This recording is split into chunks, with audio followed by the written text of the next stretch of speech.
welcome to this brand new video. You know the drill, you know how this goes. It is the 1st of October, which means it is time for our September wrap-up. Well, it's time for my September wrap-up, and I'm taking all of you along. So grab yourself a hot cocoa, grab yourself a tea, a coffee, whatever you want, and let's get into this.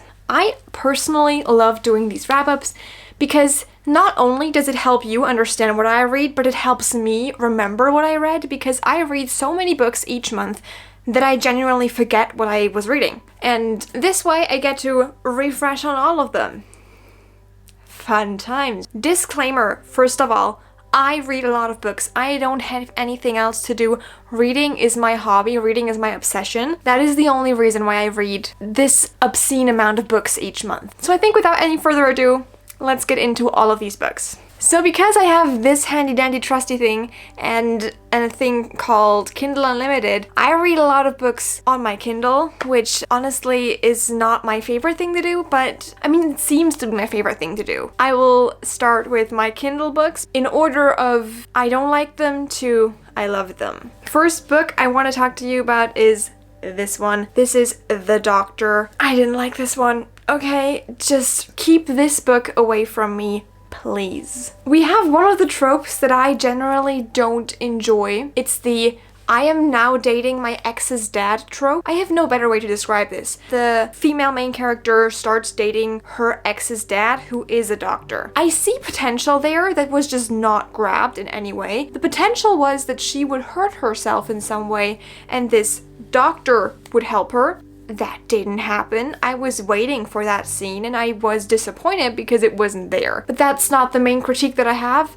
I didn't like this book for one reason and one reason only. I think that when the book starts, she's 19, 20, and he's obviously the boyfriend's dad. So he's like, I think he's 19 years older, which fine by itself. But he says one specific thing. He has been obsessed with her since her prom. That's where all my alarms went off in my head, and I was like, you know what? That seems wrong. It's just a no.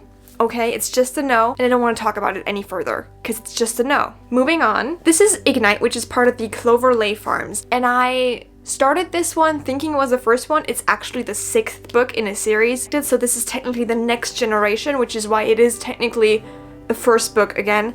I didn't like this one. I know that other people liked it, which is the reason why I read it. I was expecting a lot more. We had the potential, we had like a single dad romance, which I usually really enjoy, but in this case, I didn't. He was a firefighter, and she's just like the clumsy neighbor that's there. Somewhere along the way, I just found myself not enjoying this book. I'm just gonna move on to books that I actually enjoy. I was trying to re-enter my werewolf era. I think we all had a werewolf era at some point in our lives. I had mine when I was like 15, 16, and I read so many werewolf stories and like shifter stories on Wattpad, and I wanted to get back into that mindset, but I just didn't. So I read the Zodiac Wolves series. I read the first 3 books. I think there's 5. I read 3 because the 3rd book just wasn't it for me. I did not like this book. The 3rd one.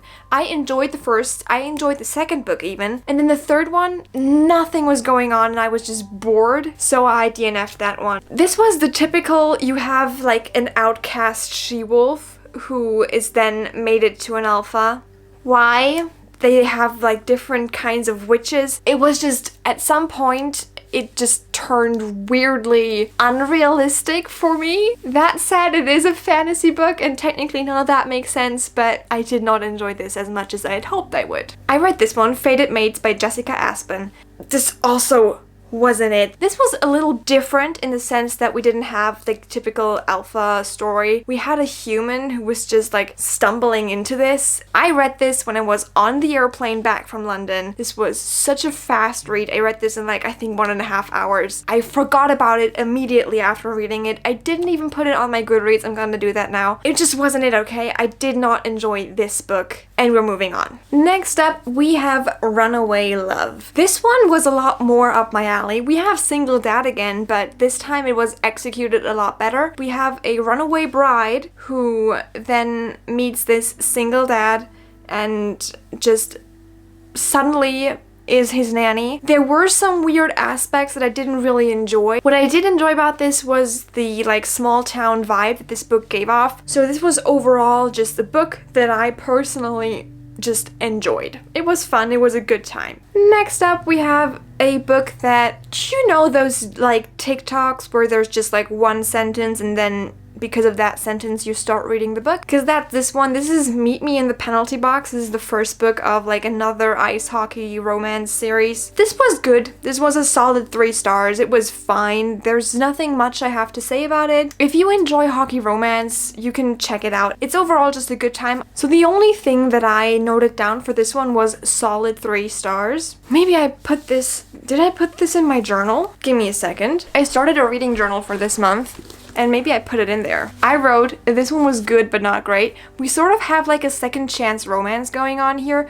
Not really, but just a little. It felt like a second chance romance because they knew each other before, and she just comes into town being the new photographer for the hockey team. I felt like her ex was painted so horribly in this book. Like, you really started hating him and hating him more the more you got to know this ex person. And I felt like that was a little bit, like, that was very, very unrealistic, because at some point he was gonna just like ignore her, right? And like end this, but he didn't, and it didn't make that much sense to me. Okay, so now we get into the mafia romance, and I forgot to talk about this one because I didn't like this one either. We have Sinful Vow, which it looks like a mafia romance, like, and usually I kind of enjoy that. This time I didn't. It wasn't my thing. I didn't like it. So we have this arranged marriage that's happening between the FMC and the MMC. She then decides, like, as a wedding gift to him, to unalive his enemy. And I felt like that was the main plot line of the book. It just took me way too long. I wasn't invested. I didn't like them.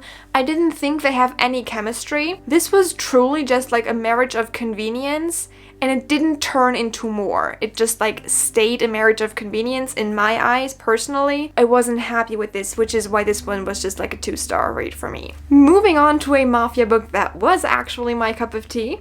This is When She Unravels. This is also the first book in a series. That series I actually want to pick up again. I want to read them. They are on Kindle Unlimited, so go for it. We have the MMC. I forgot all of the names. I never remember the names. So she runs away from her husband after he tries to torture a girl that he holds captive, right? And so they run away together, and she runs to Ibiza to get away from her husband, who she might have unalived or not. She just shot at him and ran. And then she meets another, like, one of the made men, so another part of a different mafia. It's a role, it's a whole thing, and I enjoyed this a lot. I specifically enjoyed the MMC. We like him, like, not her husband. Her husband is, like, horrible.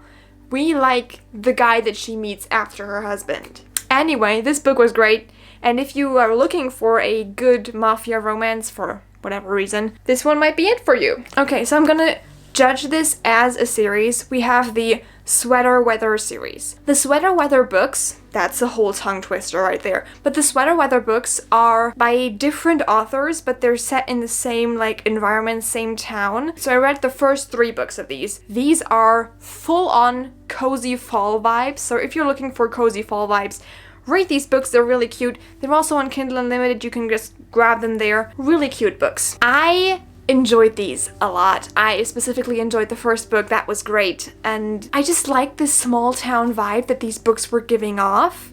At this point, I'm just here like small town, small town, small town. I love small town romances.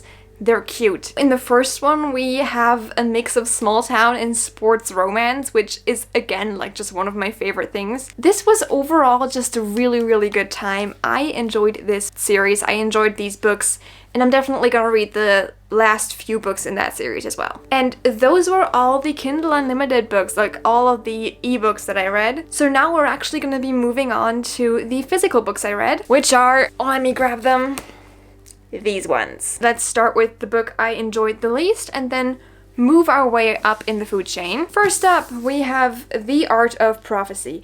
Now, if you've seen my reading vlog that I try to do, this one just wasn't it for me. I DNF'd this. It was just so boring. I didn't get what was happening. There is apparently this prophecy that one of the main characters, apparently I think he's a main character, he is destined to kill somebody who is then already dead. And there is just a lot of things happen. I think I read the first, I don't even know how many pages I read with this one, but 40% into the book, I decided that it was time to quit because it just wasn't happening for me. This book, I didn't get it. It was so hard to read. I just wasn't happy with it, which is why I DNF'd it. And actually, I don't want to talk about it anymore because I just genuinely didn't like it. So we're not gonna talk about it anymore, but we're moving on to the next one. We're starting with The Chase by Al Kennedy. If you've read the Off-Campus series, this is just a continuation of the Off-Campus series. Technically, it's another series. It's the Briar U series. I enjoyed this book. I'm gonna definitely read the rest of this. We just have the typical romance, typical college setting romance. These are cute. Also, this is a brother's best friend romance and sort of a little bit of a forbidden romance, and he sees her as a friend but somehow he doesn't. I like this. This was fun. This series, I like them a lot, and if you are into sports romances that can get a little more spicy, these are for you. Moving on to a book that definitely was not spicy, we have Anatomy. First off, I would like to speak to Reese Witherspoon personally. This sticker, why? I understand why you picked this book for your book club, but why would you make these stickers permanent? Is that, do you have a say in that? Because I would like to, have a word with people who put permanent stickers on books. That being said, this book was really nice. We have a sort of more of a historic romance, and I talked about this book in this video as well. We have a little historic romance and a sort of mystery aspect as well with the grave digging in this one, which is really fun. So I liked it. It was sweet, it was kind, it was wholesome, and I'm looking forward to the next book in the series.